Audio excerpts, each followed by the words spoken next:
ইমাম আলী আলাইহিসসালাম মসজিদে কুফায় ছিলেন। ঠিক তখনই এক ব্যক্তি এলো এবং সূর্যের দিকে ইশারা করে ইমাম আলী আলাইহিসসালামকে জিজ্ঞেস করল, সূর্য আর জমিনের মাঝের ফাসলা মানে দূরত্ব কত?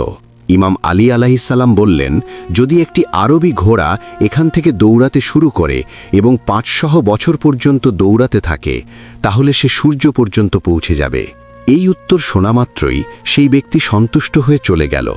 কিন্তু কাহিনী এখানে শেষ হয় না। এখন আমরা হিসাব নিকাশ করব এবং দেখব ইমাম আলী আলাইহিসসালামের এই জবাবের পেছনের রহস্যটা কি। ইমাম আলী আলাইহিসসালাম বলেছিলেন, যদি একটি আরবি ঘোড়া 500 বছর পর্যন্ত দৌড়ায় তাহলে সে সূর্য পর্যন্ত পৌঁছে যাবে। একটি আরবি ঘোড়ার গড় স্পিড প্রায় 22 মাইল প্রতি ঘন্টা। এখন যদি এই ঘোড়া টানা 24 ঘন্টা দৌড়ায়, তবে 22কে 24 দিয়ে গুণ করলে দাঁড়ায় 520 মাইল, অর্থাৎ 24 ঘন্টায় ঘোড়াটি 520 মাইল পথ অতিক্রম করবে। এবার যদি আমরা এক মাসের দূরত্ব হিসাব করি, তাহলে আমাদের 520কে 29.5 দিয়ে গুণ করতে হবে, কারণ আমরা পুরো হিসাব নিকাশ ইসলামিক ক্যালেন্ডারের ভিত্তিতে করছি। আমরা ধরে নিচ্ছি 6 মাস 29 দিনের এবং 6 মাস 30 দিনের। তাহলে 520 গুণ 29.5 সমান 15,500 প্রায়, অর্থাৎ এক মাসে ঘোড়াটি প্রায় 15,500 মাইল পথ অতিক্রম করবে। এবার এক বছরের দূরত্ব হিসাব করি। এক বছরে যেহেতু 12 মাস, তাই 15,500কে 12 দিয়ে গুণ করব।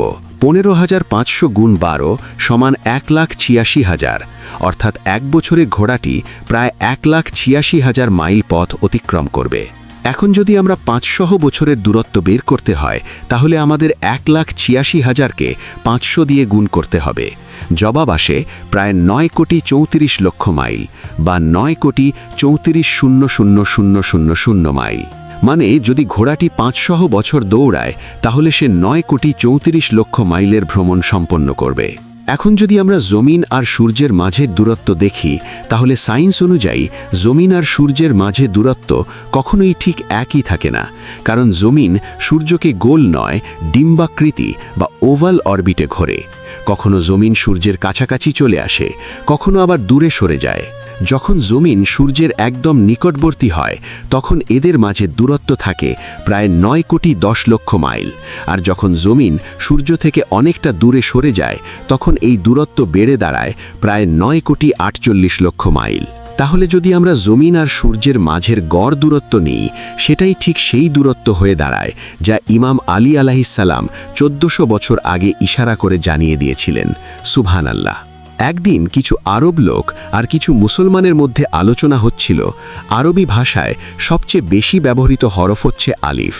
সেখানে উপস্থিত সবাই একথায় একমত হয়েছিল।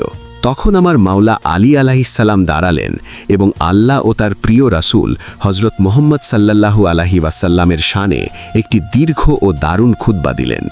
আর সেই পুরো খুতবায় কোথাও একবারও আলিফ হরফ ব্যবহার করেননি। এটাই সেই খুতবা, এর কোথাও আলিফযুক্ত শব্দ নেই, অথচ খুতবাটি বিশাল আকারের। আপনি কল্পনাও করতে পারবেন না এমন কাজ করার জন্য কতটা বুদ্ধিমত্তার দরকার। কিন্তু এখানে কথা হচ্ছে মাওলা আলীর। এভাবেই ইমাম আলী আলাইহিসসালামের আরেকটি অসাধারণ খুতবা আছে, যেখানে কোথাও নুক্তা মানে বিন্দুযুক্ত হরফের ব্যবহার নেই। সেই খুতবায় এমন কোনো শব্দই নেই যেগুলোর হরফে নুক্তা আছে, অথচ আরবি হরফের অর্ধেকের বেশি হরফেই নুক্তা থাকে। ইমাম আলী আলাইহিসসালামের জ্ঞানের প্রশংসা বহু দার্শনিক, বিজ্ঞানী, লেখক আর গবেষক করেছেন। জর্জ জর্দাক, যিনি একজন খ্রিস্টান কবি ও লেখক ছিলেন, তিনি ইমাম আলী আলাইহিসসালামের জীবন নিয়ে একটি সমগ্র গ্রন্থ লিখে ফেলেন, কারণ তিনি ইমাম আলীর ব্যক্তিত্ব থেকে গভীরভাবে প্রভাবিত ছিলেন। কার্লাইল, যিনি ব্রিটিশ প্রাবন্ধিক, ইতিহাসবিদ ও দার্শনিক ছিলেন, তিনি তার বই হিরোজ অ্যান্ড হিরো ওয়ার্শিপে ইমাম আলী আলাইহিসসালামের ব্যাপক প্রশংসা করেছেন এবং তার নেতৃত্ব গুণ ও চরিত্রকে বিশেষভাবে তুলে ধরেছেন। Baron Carra de Vaux, Ilya Pavlovich Petrushevsky, Gibran Khalil Gibran, Washington Irving, রলফ জিগর, Will Durant, Lammens, Reynold A Nicholson, এরা সবাই ইমাম আলী আলাইহিসসালামের প্রশংসা করেছেন, অথচ এদের কেউই মুসলমান নন। ইমাম আলী আলাইহিসসালাম ইরশাদ করেছেন, আল্লাহ ছাড়া আর কেউ গোপন রঙগুলো এবং সূক্ষ্ম যন্ত্রণা মানে নাজুক আজা দেখতে পারে না। এখানে ইমাম আলী আলাইহিসসালাম জানিয়ে দিচ্ছেন এমন অনেক আলোর তরঙ্গ বা গোপন রং আছে যা মানুষ চোখে দেখতে পায় না। 1800 খ্রিস্টাব্দে ইংরেজ জ্যোতির্বিজ্ঞানী উইলিয়াম হার্শেল এমনই একটি গোপন রঙের আবিষ্কার করেন যাকে আমরা আজ ইনফ্রারেড রে বলি। ইমাম আলী আলাইহিসসালাম এও বলেছেন, আমরা মানুষ আমাদের চারপাশে এমন সব জীব দ্বারা পরিবেষ্টিত যাদেরকে মানুষের চোখে দেখা যায় না। এখানে ইমাম আলী আলাইহিসসালাম মাইক্রো অর্গানিজম, ভাইরাস, ব্যাকটেরিয়া এবং প্রোটোজোয়ার কথা বলেছেন, যাদেরকে খালি চোখে দেখা যায় না। মাইক্রো অর্গানিজমের জগৎকে সপ্তদশ শতকে অ্যান্টনি ভ্যান লিউয়েনহুক আবিষ্কার করেন, অথচ ইমাম আলী আলাইহিসসালাম প্রায় 1000 বছর আগে এই সত্য জানিয়ে দিয়েছিলেন। আরও ইমাম আলী আলাইহিসসালাম বলেছেন, আল্লাহ ছাড়া প্রত্যেক শ্রোতা সূক্ষ্ম শব্দ থেকে বধির এবং অতিরিক্ত উচ্চ শব্দ তাকে বধির করে দেয়, আর দূরের শব্দসমূহ তার থেকে দূরেই রয়ে যায়। এখানে ইমাম আলী আলাইহিসসালাম 3 প্রকার শব্দের কথা বলেছেন। প্রথমত সেই শব্দ যা আমরা শুনতেই পাই না, যেমন যার ফ্রিকোয়েন্সি 20 হার্টজের নিচে, আমরা সেটা শুনতে পাই না, একে ইনফ্রাসনিক সাউন্ড বলা হয়, যেমন আমাদের চোখের পাপড়ি নড়ার শব্দ, রক্ত সঞ্চালনের শব্দ, এগুলো। দ্বিতীয় শব্দ যা আমাদের বধির করে দিতে পারে। আপনারা জানেন 140 ডেসিবেলের বেশি শব্দ মানুষের কানকে স্থায়ীভাবে নষ্ট করে দিতে পারে। তৃতীয় যে শব্দের কথা ইমাম আলী আলাইহিসসালাম বলেছেন তা হলো সেই শব্দ যা মানুষ থেকে এত দূরে যে শ্রবণ সীমার বাইরে থাকে। এখানে তিনি মহাকাশ থেকে আসা শব্দের কথা বলেছেন, যাকে আজ আমরা CMBR বা কসমিক মাইক্রোওয়েভ ব্যাকগ্রাউন্ড রেডিয়েশন বলে জানি। এই যে প্যারাগ্রাফটি আপনি দেখছেন, এটা একটি বেস্ট সেলিং বই কসমসের অংশ, যা কার্ল সেগান লিখেছিলেন। কার্ল সেগান নাসার ভাইকিং মিশনের ডিরেক্টর ছিলেন। এই প্যারাগ্রাফে তিনি বলেছেন, এই দুনিয়ার সব জীব তার মৌলিক উপাদানের দিক থেকে একই প্রকৃতির। এখন নাহজুল বালাগায় ইমাম আলী আলাইহিসসালামের এই খুতবাটা পড়ুন। সেখানে ইমাম আলী আলাইহিসসালাম ঠিক এই একই কথা বলেছেন। অথচ আপনারা তো জানেনই, ইমাম আলী আলাইহিসসালাম আজ থেকে প্রায় 1400 বছর আগে জন্ম নিয়েছেন, আর কার্ল সেগান জন্ম নিয়েছেন 1934 সালে। একইভাবে নাহজুল বালাগায় ইমাম আলী আলাইহিসসালাম বলেছেন, বাবার পারস্পরিক ভালোবাসা সন্তানদের মাঝে রিশতা সৃষ্টি করে। রিশতাকে শুধুই ভালোবাসার চেয়ে বেশি ভালোবাসার প্রয়োজন হয়। এখানে ইমাম আলী আলাইহিসসালামের বক্তব্য হল, যদি 2 ব্যক্তি, স্বামী স্ত্রী বা পুরুষ নারী একে অপরকে ভালোবাসে বা সত্যিকারের বন্ধু হয়, তাহলে তাদের এই আচরণ, বিহেভিয়ার তাদের সন্তানদের মধ্যেও উত্তরাধিকার সূত্রে স্থান পাবে। একইভাবে যদি স্বামী স্ত্রী একে অপরকে ঘৃণা করে, তাহলে সেই ঘৃণাও তাদের সন্তানদের ভেতরে সঞ্চারিত হবে। এটা 19 শতাব্দীতে বৈজ্ঞানিকভাবে আবিষ্কার হয়।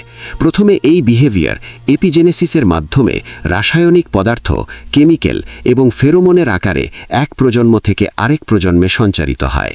ইমাম আলী আলাইহিসসালাম আরেক জায়গায় বলেছেন, বোন ও ভাইয়ের মধ্যে শত্রুতা মূলত বাবা মায়ের পারস্পরিক শত্রুতা থেকেই জন্ম নেয়। আরেক খুতবায় ইমাম আলী আলাইহিসসালাম বলেছেন, জমিন ও আসমানের 7টি স্তর সমুদ্র থেকে সৃষ্টি হয়েছে। মাত্র 40 দশক আগে আধুনিক বিজ্ঞান 7 layer theory of the earth's অ্যাটমসফিয়ারকে প্রতিষ্ঠিত করেছে, যা হল troposphere, stratosphere, ozonosphere, mesosphere, thermosphere, ionosphere এবং এক্সোস্ফিয়ার। ইমাম আলী আলাইহিসসালামের মতে পৃথিবীর বায়ুমণ্ডল সমুদ্র থেকে উৎপত্তি লাভ করেছে।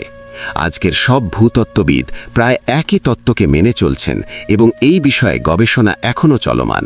এই একই খুতবার দ্বিতীয় অংশে ইমাম আলী আলাইহিসসালাম পাহাড়ের মূল বা শিকড়ের ধারণা তুলে ধরেন, যা 19 শতাব্দীতে এক ব্রিটিশ সায়েন্টিস্ট ভারতে আবিষ্কার করেন।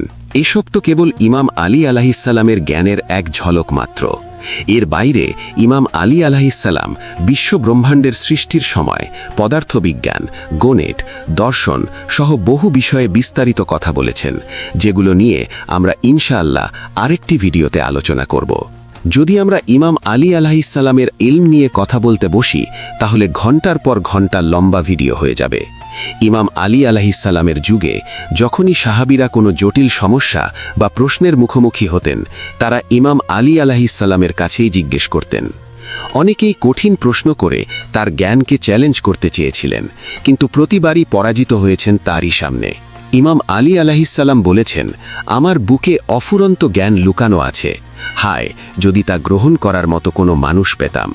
বন্ধুরা, ভাবুন তো কত অসাধারণ জ্ঞান ছিল মাওলা আলী আলাইহিসসালামের কাছে।